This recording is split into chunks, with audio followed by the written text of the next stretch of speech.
Chromatography, Hindi में क्या बोलते हैं इसको, वर्ण लेखिका।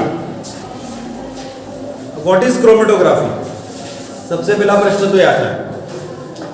तो हम लोग जिस केमिस्ट्री को पढ़ रहे हैं वो हमारी एनालिटिकल केमिस्ट्री, हिंदी में कहें तो विश्लेषण रसायन है। और एनालिटिकल केमिस्ट्री या विश्लेषण रसायन में क्या होता है कि किसी भी सब्सटेंस या किसी भी पदार्थ के हम दो प्रॉपर्टी की एनालिसिस करते हैं, यानी दो गुणों का अध्ययन किया जाता है। किसी भी पदार्थ के दो गुणों का अध्ययन करते हैं हम लोग, ठीक है। किसी भी सब्सटेंस की टू प्रॉपर्टी का एनालिसिस करते हैं। कौन कौन सा एनालिसिस होता है? एक तो एनालिसिस होता है गुणात्मक विश्लेषण, जिसको हम लोग बोलते हैं क्वालिटेटिव एनालिसिस, ठीक है। तो पहली एनालिसिस क्या होती है? क्वालिटेटिव एनालिसिस होती है। और दूसरी जो होती है, एक और क्या कहलाती है? परिणात्मक, यानी क्वांटिटेटिव, ठीक है। तो एक तो होती है क्वालिटेटिवली और दूसरी होती है क्वांटिटेटिवली। तो एक तो बात करते हैं हम लोग किसकी? क्वालिटी की, और एक बात करते हैं किसकी? क्वांटिटी की। तो एनालिटिकल केमिस्ट्री में हम लोग दो अलग अलग सब्सटेंस का या दो अलग अलग टॉपिक्स का एनालिसिस करते पढ़ते हैं उसको। एक तो होगा हिंदी में कहे तो गुणात्मक विश्लेषण और दूसरा परिणात्मक विश्लेषण, इंग्लिश में कहे तो क्वालिटेटिव एनालिसिस और क्वांटिटेटिव एनालिसिस। अब हम आ रहे हैं यहां से निकलकर किसकी तरफ? हम आगे निकलकर क्रोमेटोग्राफी की तरफ। जो क्रोमेटोग्राफी है ग्रीक भाषा का वर्ड है। किसका वर्ड है? ग्रीक भाषा का। यहां पर यदि हम देखें ग्रीक भाषा का वर्ड है तो इसमें जो हमने लिखा है क्रोम या क्रोमा, इसका अर्थ होता है सीधा सा कलर। ये किससे रिलेटेड है? कलर से रिलेटेड है। तो आप हिंदी में लिखना चाहे तो लिख सकते हैं, यहां पर क्रोम है और ये किसके बारे में बात करता है? रंग के बारे में, यानी कलर के बारे में बात। दूसरा एक और वर्ड आपको दिखाई दे रहा है इसके अंदर, ग्राफी, ठीक है। दूसरा वर्ड क्या है? ग्राफी आपको दिखाई दे रहा है। दो अलग अलग वर्ड से मिलकर बना है। ग्राफी का मतलब होता है, हिंदी में यदि हम लोग कहें तो लेखन से रिलेटेड है। मतलब यहां पर बात किसकी होगी? राइटिंग की बात हो जाए।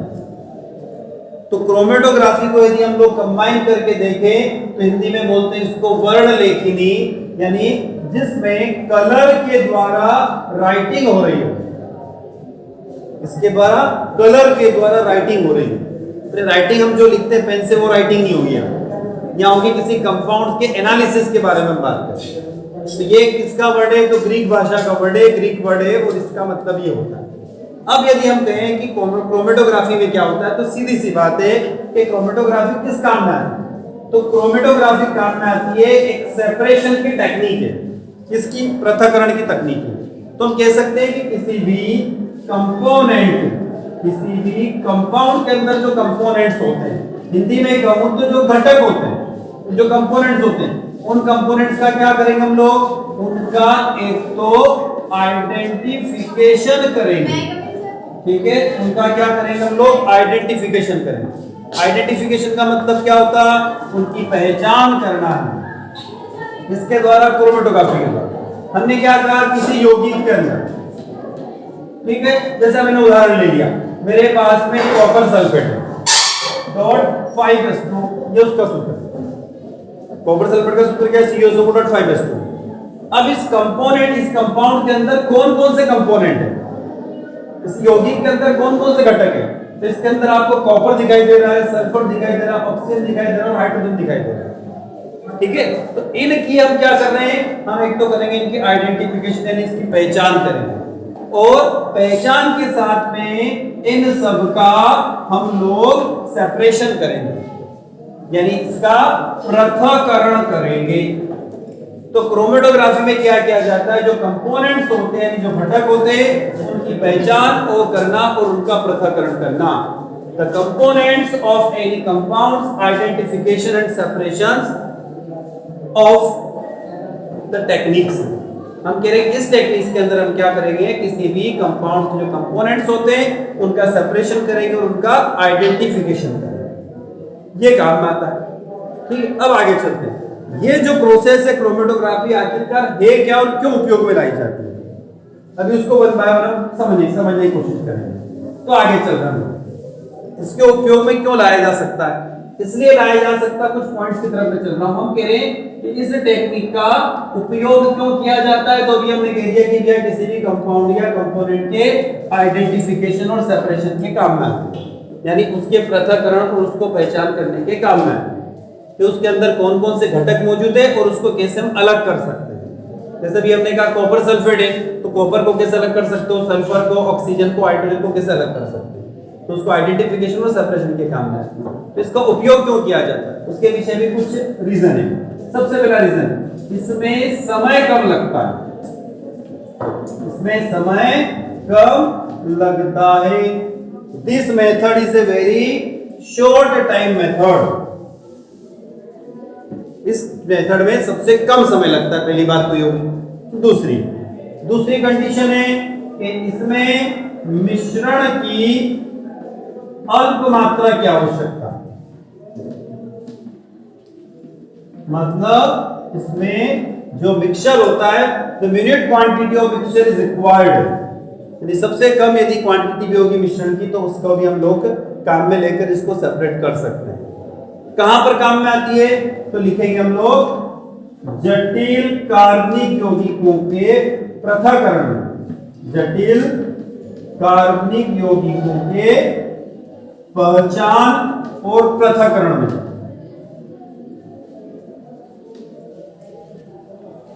This method is used for identification and separation of complex organic compounds, जटिल कार्बनिक यौगिकों के लिए काम में लाए जाते हैं। This method used for identification and separation of complex organic compounds, जटिल कार्बनिक यौगिकों की पहचान के काम में। आगे इसका उपयोग कहाँ किया जाता है, तो जैविक यानी बायोलॉजिकल और केमिकल यानी रासायनिक, जैविक और रासायनिक दोनों क्षेत्रों में इसका उपयोग किया जाता है। This method used for biological and chemical field, this method is used for biological and chemical field, clear है। तो एक क्रोमेटोग्राफी का इतना एरिया है जहां पर इसका इस्तेमाल होता है। अब यहां से थोड़ा सा आगे बढ़ते और हम यूजेस के बाद में बात करेंगे हम इसकी हिस्ट्री की। यूजेस समझ में आगे होंगे, सबसे कम समय में होने वाली मेथड है, ठीक है। इसमें यदि हमारे पास कंपाउंड सबसे मिनिट क्वांटिटी में होगा तो भी हम इसको आइडेंटिफाई कर सकते हैं, और आगे बात करें तो इसके अंदर बायोलॉजिकल और केमिकल दोनों एरिया में इसका यूज किया जाता है। अब हम चलते हैं इसके हिस्ट्री की तरफ, हिस्ट्री यानी इसके इतिहास की तरफ चलते हैं। तो हेडिंग डाल लेना क्रोमेटोग्राफी का इतिहास, क्रोमेटोग्राफी का इतिहास है, क्रोमेटोग्राफी की हिस्ट्री।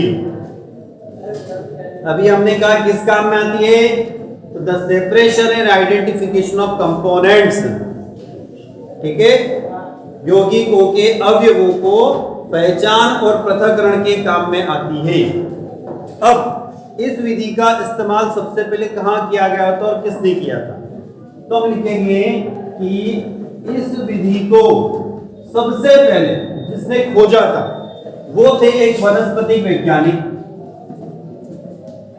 वनस्पति वैज्ञानिक को जानते हो, इंग्लिश में क्या बोलते हैं, बॉटनिस्ट, ठीक है। बॉटनिस्ट मतलब जो पेड़ पौधों का अध्ययन करते, उनको बॉटनिस्ट कहते हैं।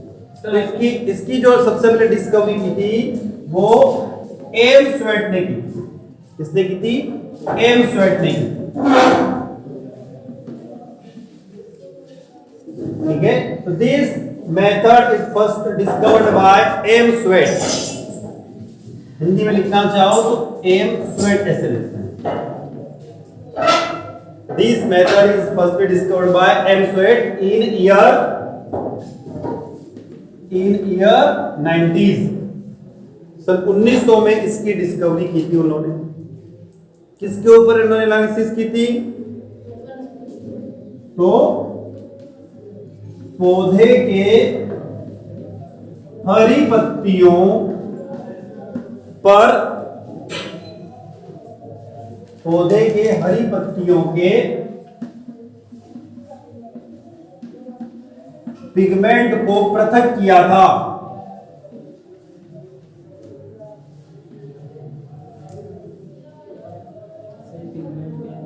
पिगमेंट को हिंदी में वर्णक कहते हैं। The separation of pigments in green leaves।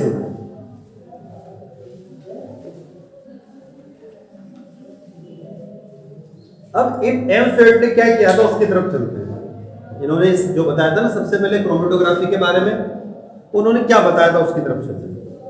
इन्होंने क्या किया था, सबसे पहले हम इन्होंने जिस टेक्निक का उपयोग किया उस टेक्निक को मैं समझा रहा हूं।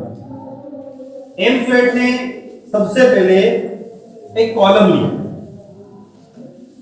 सबसे पहले उन्होंने क्या लिया? कॉलम लिया। कॉलम एक ग्लास का बना हुआ एक ऐसा कुछ पाइप होता है, एक ऐसा उन्होंने कॉलम लिया। ठीक है, उस कॉलम के अंदर उन्होंने क्या किया कि इसके अंदर उन्होंने कैल्शियम कार्बोनेट को फिलअप कर दिया। ठीक है, उन्होंने क्या लिया? एक कॉलम लिया। ठीक है, और इस कॉलम में किसको फिलअप कर दिया? कैल्शियम कार्बोनेट को फिलअप कर दिया। फिर उन्होंने क्या देखा? उन्होंने हरी पत्तियां ली, ग्रीन पिंक लिप्स ले ली, हरी पत्तियां ली। उन हरी पत्तियों को उन्होंने क्रश किया, यानी मिक्स कर दिया, पाउडर बना, उसको लिक्विड फॉर्म में कन्वर्ट किया और उन्होंने उसके अंदर डाल दिया पेट्रोलियम ईथर। तो उन्होंने क्या किया कि सबसे पहले उन्होंने ग्रीन लीफ ली। ठीक है, उसमें क्या डाल दिया? उन्होंने पेट्रोलियम ईथर डाल दिया और इनको मिलाकर उसने इसका एक्सट्रैक्ट बना लिया। समझ में क्या किया उन्होंने? एक खरल ली जिसको पीसते ना हम लोग, उसमें क्या लिया? ग्रीन पत्तियां ले ली उन्होंने पेड़ पौधों की और उनको पीसा। उसमें क्या डाल दिया? पेट्रोलियम ईथर डाल दिया। पेट्रोलियम ईथर डाल के उसका एक्सट्रैक्ट बना लिया। एक्सट्रैक्ट मतलब उसमें से पिगमेंट्स को निकाल लिया उन्होंने। अब उन्होंने क्या किया? उन्होंने इस पिगमेंट्स को निकालकर उन्होंने यहां पर उसकी कुछ पिगमेंट्स को जो निकाला, उन्होंने कुछ सॉल्यूशन निकाला, कुछ एक्सट्रैक्ट निकाला, उन्होंने यहां पर उसको डाल दिया। ठीक है, अब इसके अंदर क्या मिला हुआ था? एक तो हरी पत्तियां थी, ग्रीन लीव्स थी, और साथ में क्या था? पेट्रोलियम ईथर था इसमें। ठीक है, पेट्रोलियम ईथर प्लस हरी पत्तियों का एक्सट्रैक्ट था इसमें, ये उन्होंने डाल दिया। अब हुआ क्या है? यहां पर एक टेक्निक चल रही है, उसको बोल रहे हैं हम क्रोमेटोग्राफी टेक्निक, और इसमें एक प्रोसेस हो रही है जिसको बोलते हैं एडसॉर्प्शन प्रोसेस। दो वर्ड आते हैं, एक तो एडसॉर्प्शन और एक आता है एब्सॉर्प्शन। दोनों को लिख रहा हूं, समझ में आ जाएगा। एक तो लिखा मैंने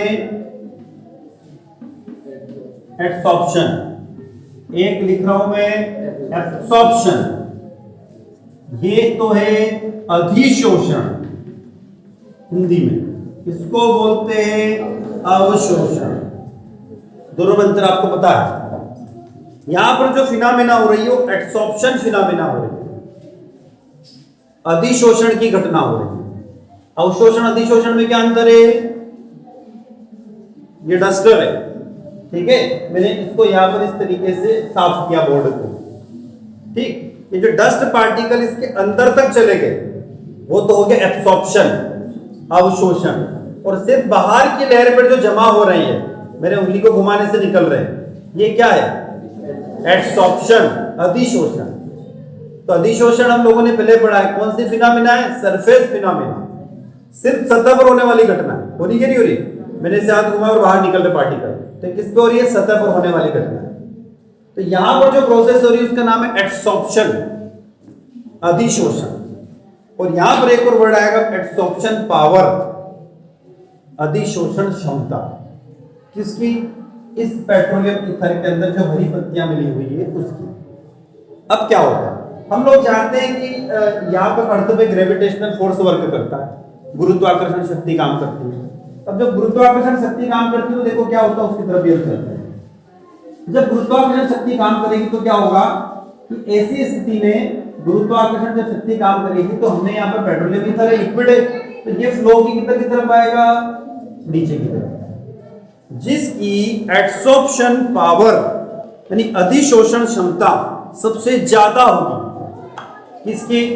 इसमें पिगमेंट्स में बहुत सारे कंपोनेंट्स हैं।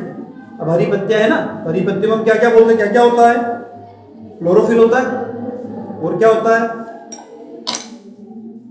जिंटोफिल होता है, कैरोटीन होता है, वो सारा होता है उसके अंदर, ठीक है ना। तो हरी पत्ती के अंदर यानी ग्रीन लीफ जो थी, जिसकी एब्सॉर्प्शन पावर यानी अधिशोषण क्षमता सबसे ज्यादा थी, हाईली एब्सॉर्प्शन पावर जिसकी अधिशोषण क्षमता सबसे ज्यादा थी, वो इसमें बहते हुए सबसे नीचे की तरफ आके जमा हो जाता है, जो कि एक ग्रीन कलर का हमें दिखाई देता है, और इसको हम लोग यहां पर क्लोरोफिल कह सकते हैं, ठीक है। हिंदी में और इंग्लिश में क्या कहा जाता है? क्लोरोफिल। तो हम ये कह सकते हैं कि जो ग्रीन कलर का आपको पिगमेंट्स दिखाई दिया, उसकी एब्सॉर्प्शन पावर क्या हो गई? सबसे ज्यादा, अधिशोषण क्षमता सबसे ज्यादा। दूसरे नंबर पर आपको दिखाई देता ऑरेंज कलर, ठीक है। दूसरा क्या हो जाता है? ऑरेंज कलर दिखाई देता। ऑरेंज कलर किसके कारण आता है? पत्तियों में पत्तियां ऑरेंज कलर दिखाई देती, कभी कभी दिखाई देती ना। किसके कारण दिखाई देती है? किसके कारण दिखाई देती है?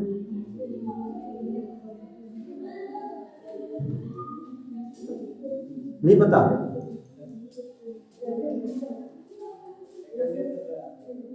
पत्तियों में 3 रंग दिखाई देते हैं ग्रीन लीव्स में, एक तो हरा, एक येलो और एक ऑरेंज। दिखाई देते हैं क्या? कौन कौन से होते हैं?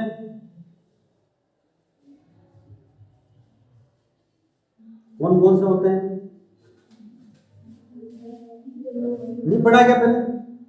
चलो बता देते हैं, एक बढ़िया बता देता हूँ उसको वापस में एक बार बता दो हुआ। अभी हम बात कर रहे हैं किसकी? एब्सॉर्प्शन पावर की, ठीक है, अधिशोषण क्षमता। मैंने कहा कि जिसकी अधिशोषण क्षमता एब्सॉर्प्शन पावर सबसे ज्यादा होगी, तो बताना मैं आपको भूल गया, जिसकी एब्सॉर्प्शन पावर सबसे ज्यादा होगी वो सबसे ऊपर हो जाएगा अधिशोषण।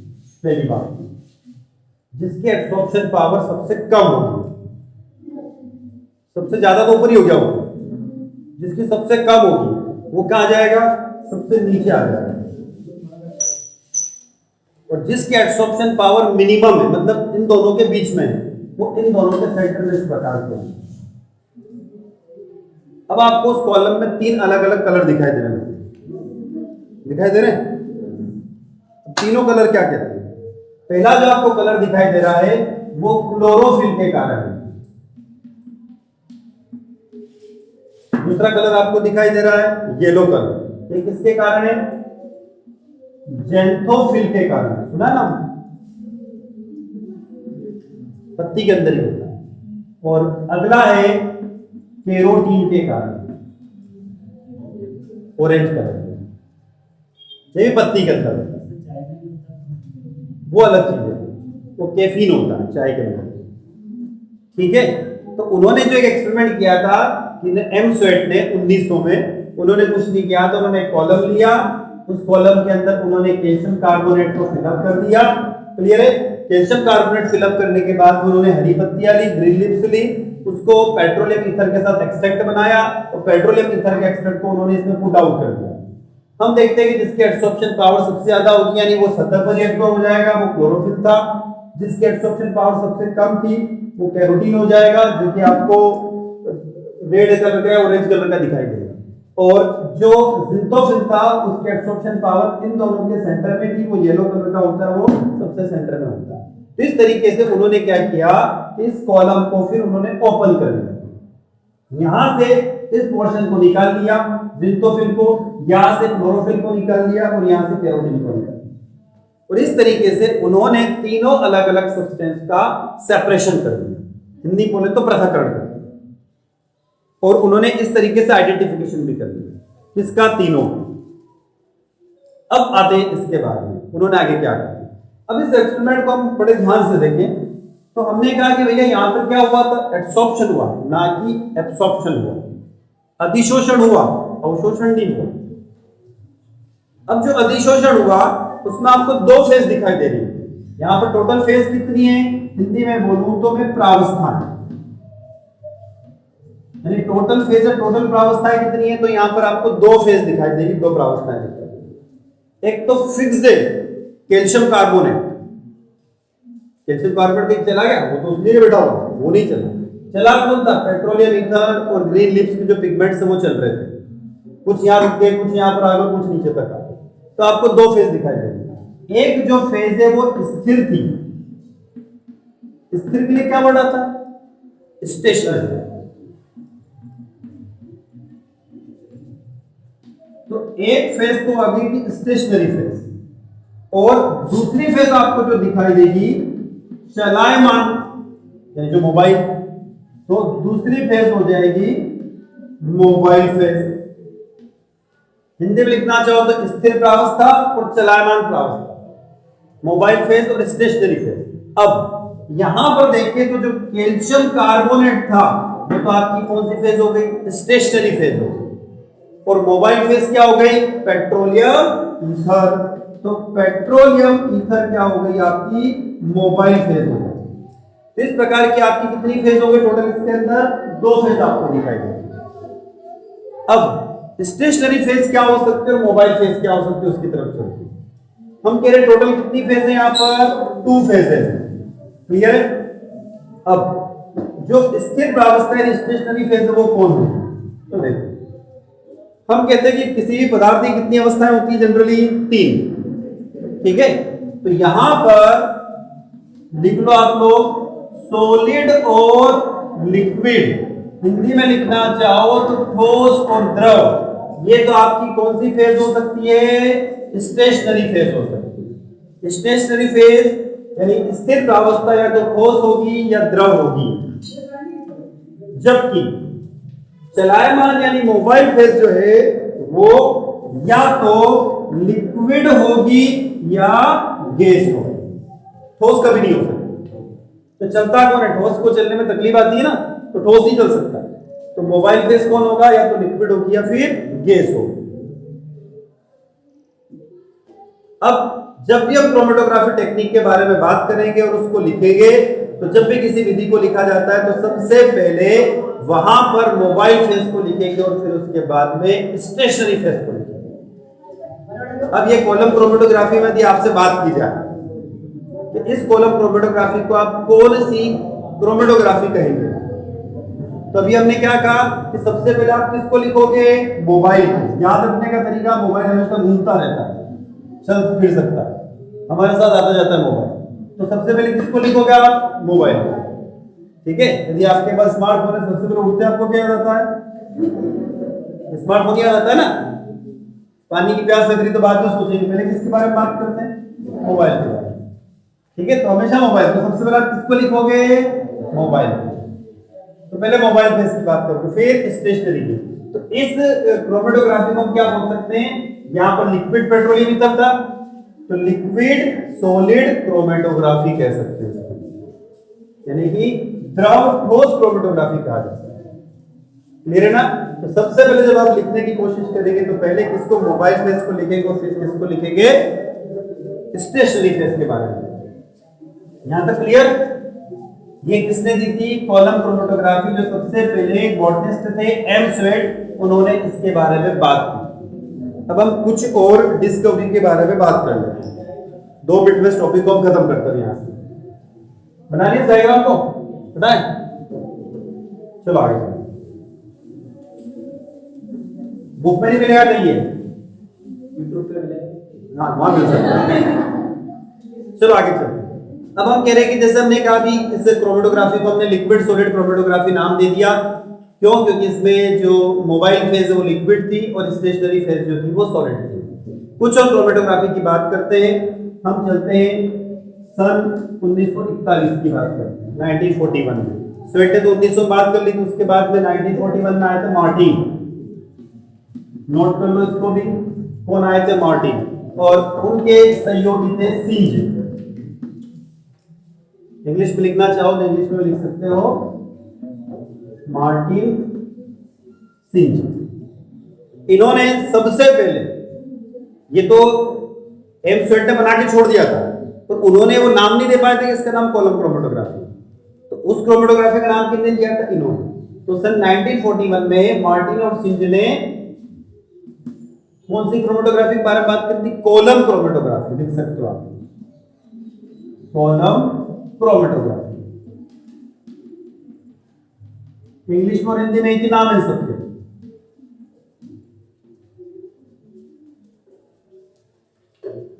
In 1941 the column chromatograph discovered by Martin and Singer। आगे चलते हैं। सन 1943 लाइसेगेन, LICAGANG।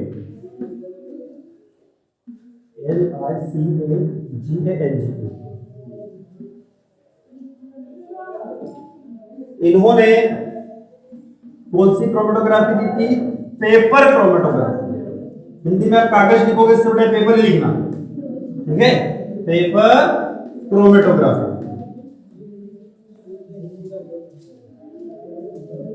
ईयर 1952, सन 1952 कौन आए?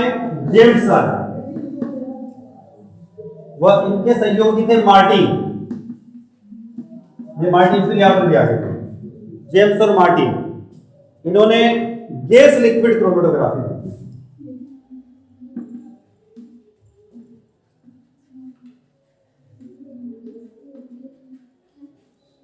तो क्रोमेटोग्राफी का इतनी कुछ हिस्ट्री है, ठीक है? 1952 में जेम्स और मार्टिन ने क्या किया था? गैस लिक्विड क्रोमेटोग्राफी में बात की थी। तो अब आपको यहां से याद रहेगा कि क्रोमेटोग्राफी की कितनी फेज होती है? क्रोमेटोग्राफी की टोटल 2 फेज होती है। एक मोबाइल फेज होती है और एक और स्टेशनरी फेज होती है। सबसे पहले किसको लिखोगे? मोबाइल, फिर स्टेशनरी। अगली क्लास में इसको डिस्कस करेंगे।